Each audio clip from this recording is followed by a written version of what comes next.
Nesta edição, empresas investem em sala de descanso para os funcionários. Depois que criaram essa sala, a produtividade aumentou, a gente vê funcionários mais bem-humorados também e não tem tanto aquela sobrecarga de ficar centrado às 7h20 com o trabalho.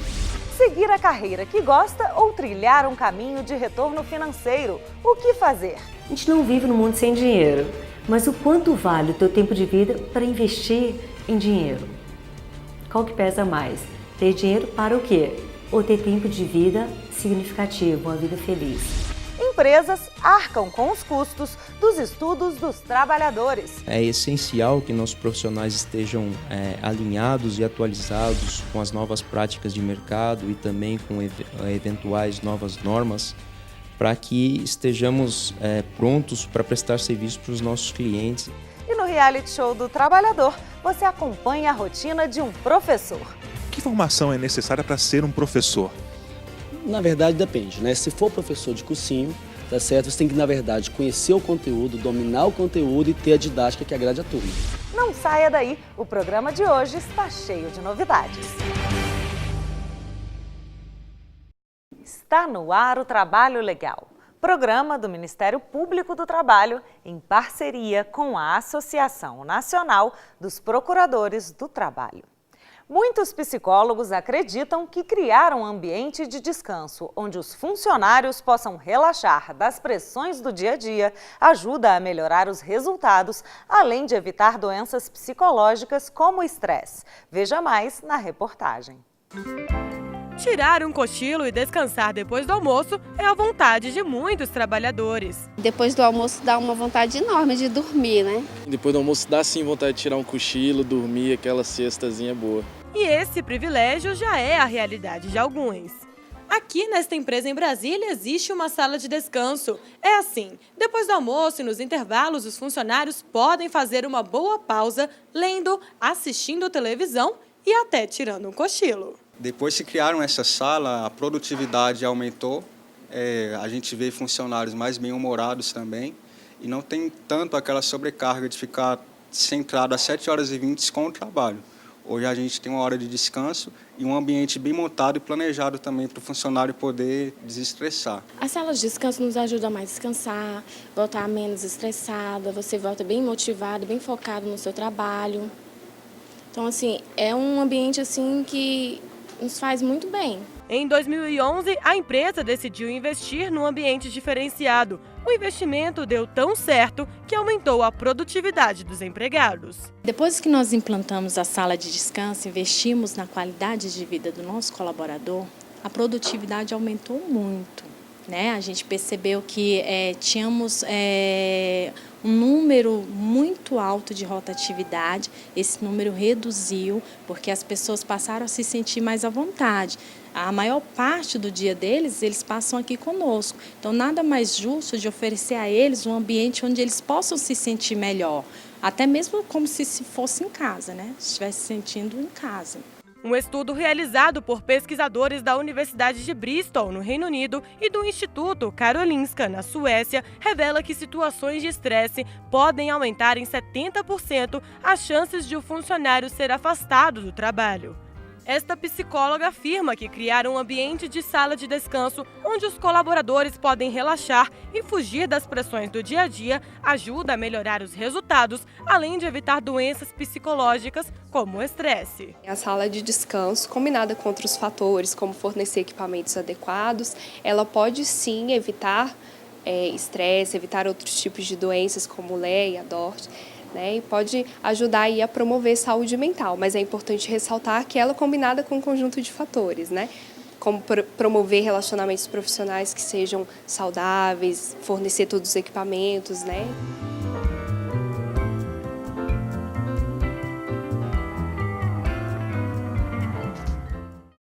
Vamos ao quadro Recado para o Chefe, um espaço democrático em que o funcionário tem a oportunidade de mandar um recado para o patrão. Uma brincadeira saudável. Confira. Godoy, nossos 15 minutos de intervalo que você tirou, queremos de volta. Poxa, pode ficar me mediando pelas câmeras, beleza? Chefe, Para de ficar me ligando no final de semana, é hora de eu descansar. Não quero trabalho esse final de semana, não.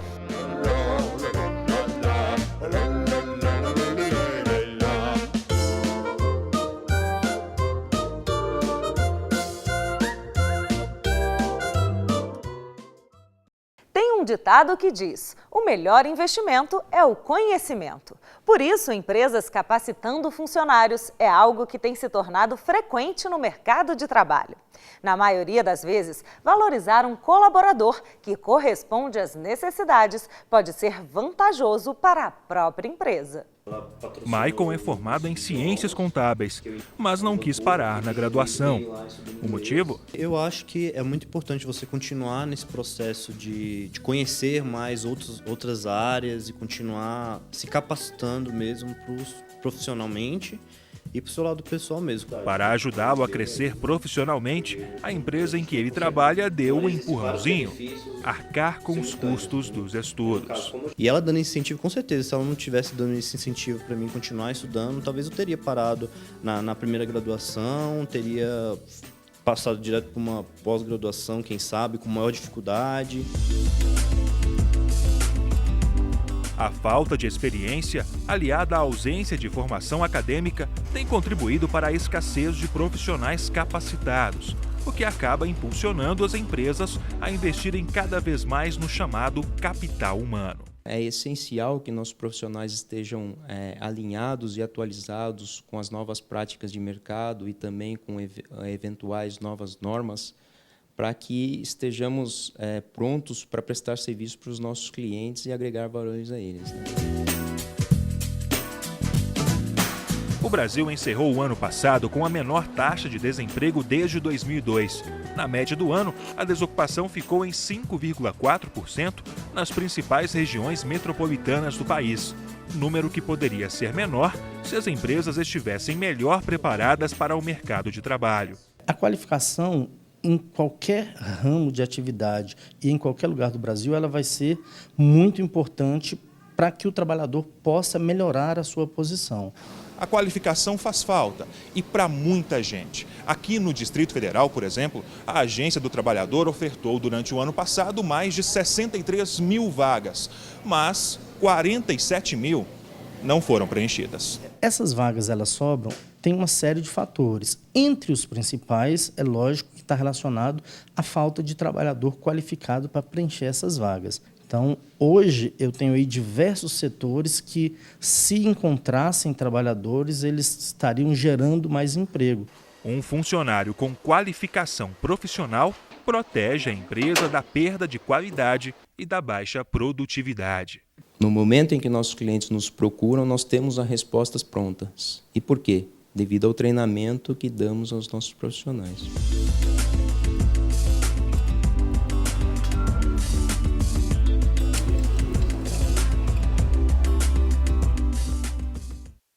A seguir, pesquisa revela que 95% dos profissionais optam por estabilidade, enquanto 24% deles preferem trabalhar com o que gostam. A gente volta já!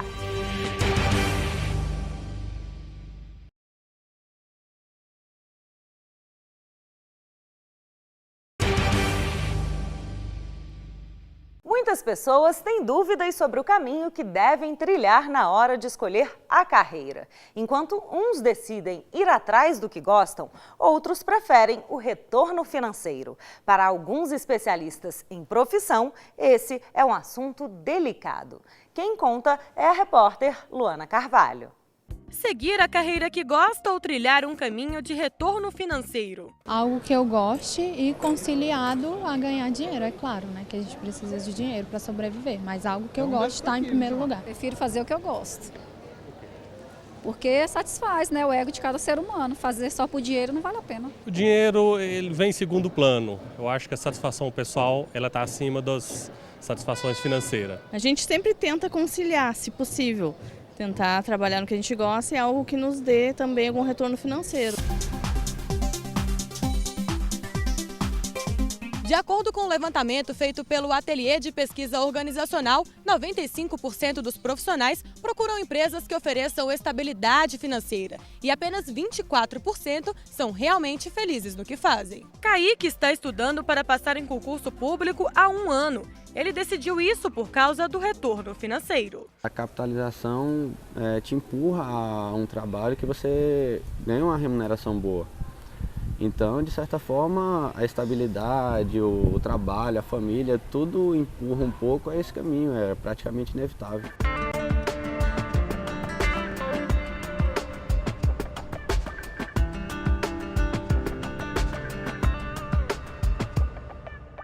Já a Ângela escolheu fazer o que realmente gosta. Ela trabalha como produtora há 20 anos. E diz ser apaixonada pela profissão. Gosto muito do que faço, independente da remuneração. Há 20 anos trabalho como produtora, tenho seus altos e baixos, mas eu sou totalmente realizada na minha profissão. Eu vou fazer isso com certeza por muito tempo, até me aposentar.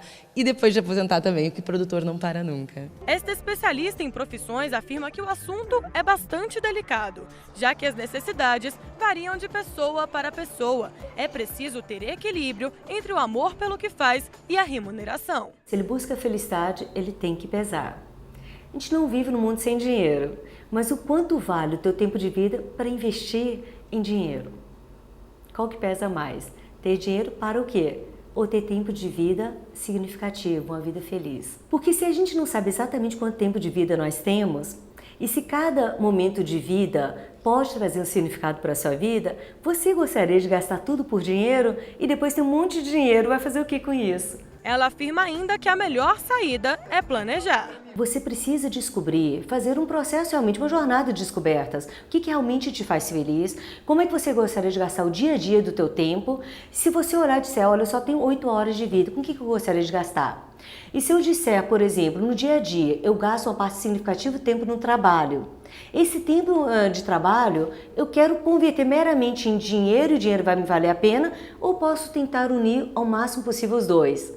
Aumentar os benefícios de um trabalho onde eu gasto as 8 horas ou mais, mas com uma coisa que para mim faz sentido, que me traz outros ganhos além do dinheiro. E aí eu vou ter o ganho do dinheiro mais o significado.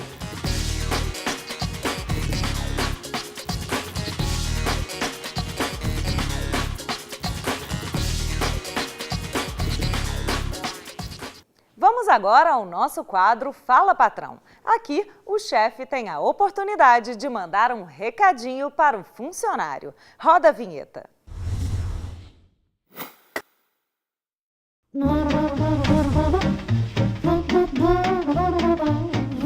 Para você que fica o tempo todo abrindo e olhando o seu e-mail ou navegando em páginas, vendo aplicações em bolsa, qualquer atividade que não seja pertinente ao seu trabalho, abra o olho. Nós estamos olhando, você vai ser cobrado por isso.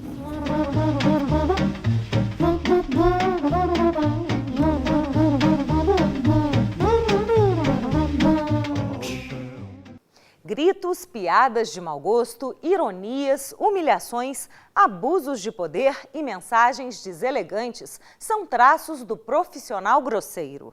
Mas o que fazer nesses casos? E qual é o limite para a grosseria se transformar em assédio moral? Uma pesquisa americana divulgada pela revista Exame revela que 98% das pessoas já presenciaram atitudes rudes no trabalho. Mas será que no Brasil é diferente? Não. Porque a julgar pela educação do brasileiro, pode ser que esse índice seja até maior. Não é diferente não. Somos trabalhadores do mesmo jeito. Cara, eu acho um péssimo exemplo, né? Porque a pessoa está ali para dar o melhor dela e ela está fazendo isso. Eu acho um ato desnecessário, à toa. Geralmente está associado a rebaixamento de humor, baixa autoestima, baixa autoconfiança. E muitas vezes tem pessoas que têm uma história que elas não tiveram modelos adequados. Os motivos para atitudes desse tipo são variados. Vão desde a cobrança por resultados, insegurança do chefe, problemas pessoais e até mesmo por puro prazer. Mas é importante deixar claro que só a falta de educação do colega ou do patrão não caracteriza assédio moral. O grosseiro é o sujeito que trata o trabalhador aos gritos, é aquele que não dá um bom dia, aquele que não diz um por favor, é aquele que bate a porta na cara do empregado, é aquele que se comporta com uma conduta mal, que passa dos limites da falta de educação. A diferença entre uma grosseria praticada no ambiente de trabalho e o assédio moral é porque o assédio moral ele é um instituto jurídico. Ele tem um instituto jurídico, ele tem uma qualificação jurídica que determina que ele seja configurado com a repetição de atos de humilhação, ele tem que ser reiterado no tempo. Esses atos, eles visam desestabilizar emocionalmente, psicologicamente. Não há uma lei federal específica sobre o tema, mas estados como o Rio de Janeiro, Mato Grosso, Rio Grande do Sul e São Paulo possuem leis estaduais que proíbem o assédio moral. A grosseria também pode gerar indenização por danos morais. Qualquer dano à esfera psicológica do trabalhador, tendo como nexo a conduta da empresa ou do empregador, ela vai gerar o direito do trabalhador reclamar uma indenização pelo dano moral sofrido, ou de forma individual ou coletivamente. Dependendo do grau, né, que esse indivíduo esteja, isso pode levar a um sofrimento intenso, né? Muitas pessoas, elas, por dificuldade de expressar de maneira adequada o que querem, suas ideias, né, elas chegam a deprimir. Então não se cale, denuncie, forme redes de solidariedade, participe das suas organizações sindicais, denuncie o sindicato, denuncie o Ministério Público do Trabalho, essas condições indignas de trabalho.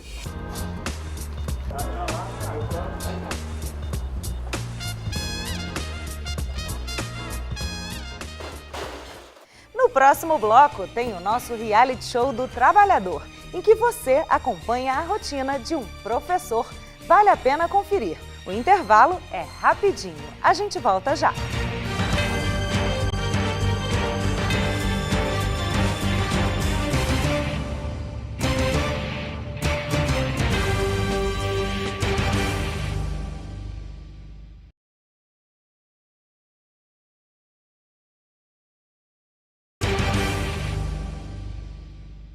Hoje o nosso repórter Rafael Silva foi parar num curso preparatório para concursos para acompanhar a rotina de um professor da área. Vamos ao quadro Meu Trabalho. Roda a vinheta.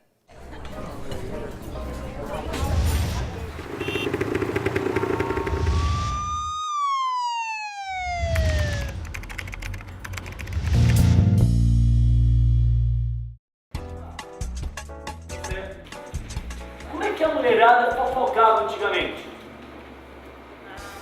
Não, gente, no salão de beleza.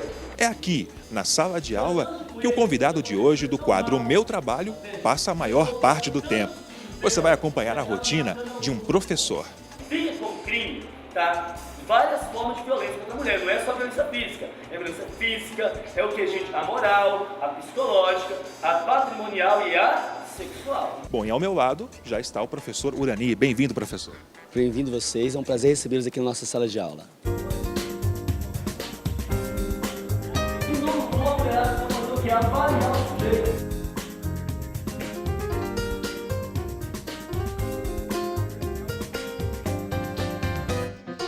Que formação é necessária para ser um professor? Na verdade, depende, né? Se for professor de cursinho, tá certo? Você tem que, na verdade, conhecer o conteúdo, dominar o conteúdo e ter a didática que agrade a turma. Não é isso? Você não precisa ter formação, tá? Para ser professor de constitucional, necessariamente tem que feito direito. Você tem que ter o conhecimento, né, do direito. Professor de atualidade, não é isso? Tem que conhecer o conteúdo, estudar o que cai, tá? Você ter essa vivência para poder você fazer o quê? Para que você possa estar em sala de aula. Eu conheço excelente professor de português, por exemplo, que nunca frequentou a faculdade de letras, por exemplo. E aqui você leciona sobre o quê? Eu sou professor de atualidades, História e Geografia do DF, História e Geografia de Goiás, de Tocantins e de alguns estados brasileiros. O professor, então, ele pode atuar em diversas áreas. Em diversas áreas, né? Porque se ele tiver conhecimento, tá certo, ele vai atuar em várias áreas. Nós temos professores aqui que dão aula de 7, 8 disciplinas diferentes. Assim não pode cortar aqui nas relações cortadas. No caso aqui, beleza aí, gente, tranquilo? Bom, professor, existem algumas leis que tratam do trabalho dos professores, né? Em relação aos professores que trabalham em cursos, né, para concursos, há alguma lei específica? Não, não há lei específica. Há o regime trabalhista, que é vigor no país, não é isso? Então nós, professores de cursinhos, trabalhamos ou pelo regime de seletista ou nós trabalhamos como, no caso, horista, como profissional autônomo. No meu caso, eu sou profissional autônomo, a gente chega aqui, a gente paga imposto à prestação de serviço, a gente emite nota fiscal, então nós não temos essa regulamentação específica para professor de cursinho. Então isso também entra aí como Lei Maria da Penha, uma vez que a pessoa tem o quê? Que a pessoa tem vínculo afetivo, no caso aí, beleza? Para estar aqui na frente da turma, né, são necessárias algumas características. Você pode citar algumas delas? A primeira coisa é dominar o conteúdo, né? Agora, como características, é fazer o quê, né? Você tem que ser extrovertido, você tem que ser dinâmico. Alguém pegou essas fotos e falou assim, ó, vou divulgar, como se diz, vou jogar na rede, cair na rede. Mas é propriedade de imagem, não é só danos morais, Sim. é o uso inapropriado de Sim, imagem. e isso vai dar o quê? Praticamente nada. Como é que você avalia hoje um mercado de trabalho? Depende muito. Por exemplo, eu costumo falar que para professor competente, qualificado, reconhecido no mercado, você vai ter sempre trabalho, tá certo? Seja aqui no Distrito Federal, seja em algumas outras unidades da Federação, seja no regime presencial, no regime online, que nós trabalhamos também, seja, tá certo, nos vários sistemas que tem no país. Então, quem é qualificado, ele tem espaço. Agora, você tem que buscar essa qualificação, você tem que se manter no mercado, né, com qualidade de trabalho, na verdade. Para quem está assistindo a gente agora e sonha em ser um professor, que recado você deixa? Eu costumo dizer o seguinte, né? Que tudo o que você quiser, você consegue. Mas tem que ter o quê? Determinação. Uma mulher tem que fazer o quê? Avaliar o sujeito. Avaliar se o sujeito fala bem, fala mal, tá? Se ele é baixo de dragão ou não.